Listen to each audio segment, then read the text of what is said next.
Sa katapos lang na palarong pambansa ay marami nga tayong mga nakilalang mga batang mahuhusay at magagaling. Kagaya na lang ng tatlong batang crowd favorite na sina Ugadan, Matias at Moral. Ngunit merong isang batang hindi masyadong nabibigyan ng atensyon kahit na ang batang to ay sobrang lakas at dominante sa ilalim. At nabansagan pa nga tong Baby Giannis Antetokounmpo ng palarong pambansa. At ang batang tinutukoy ko nga ay ang batang MVP sa palarong pambansa 2025 na si Rene Clark Baterbonia. Ang batang to mga boss ay isang 5'11 small forward at merong edad na 17 years old at siya ay tubong Davao City.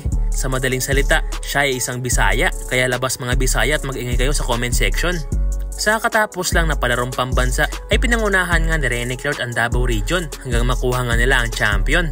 Ang batang to ay merong mataas na athleticism kaya napakataas din ng kanyang vertical leap kaya basic na lang sa kanyang dumakdak at mag-posterize ng mga kalaban kahit padalawa na ang sumabay sa kanya at mararamdaman talaga ang presensya nito sa ilalim dahil kayang-kaya niyang dominahin ang painted area dahil makikita mo din sa batang to na meron ding kalakihan ang kanyang katawan kaya kayang-kaya niyang makipagpisikalan at ang kagandahan pa sa kanya ay meron siyang speed at shooting skills sa perimeter at meron din siyang leadership at consistency sa bawat laro. Si Rene Clark ay nag-aaral ngayon sa Ateneo Davao University at isa siyang senior high school student at siguradong marami nga nag-o-offer sa kanya ngayong mga malalaking eskwelahan sa Maynila at pwede rin itong maglaro sa Batang Gilas kung sakaling kunin siya ni LA Tenorio para sa Gilas Youth Team Under 17. Siguradong malaking tulong din ang maibibigay nito kung sakali.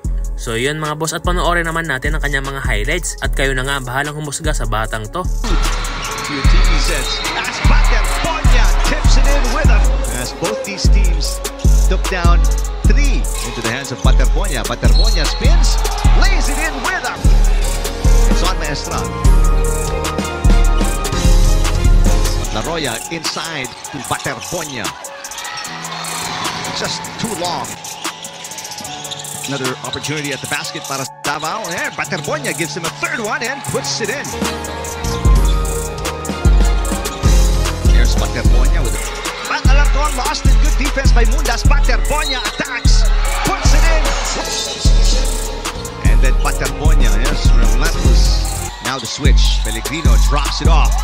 Baterbonia against Western Visayas. Pellegrino behind the back pass. Bahinting clears some space and puts it in again. Since the semifinals, that one blocked. Along with Doronila as basketball tournament of the boys secondary level dito sa palarong pambansa.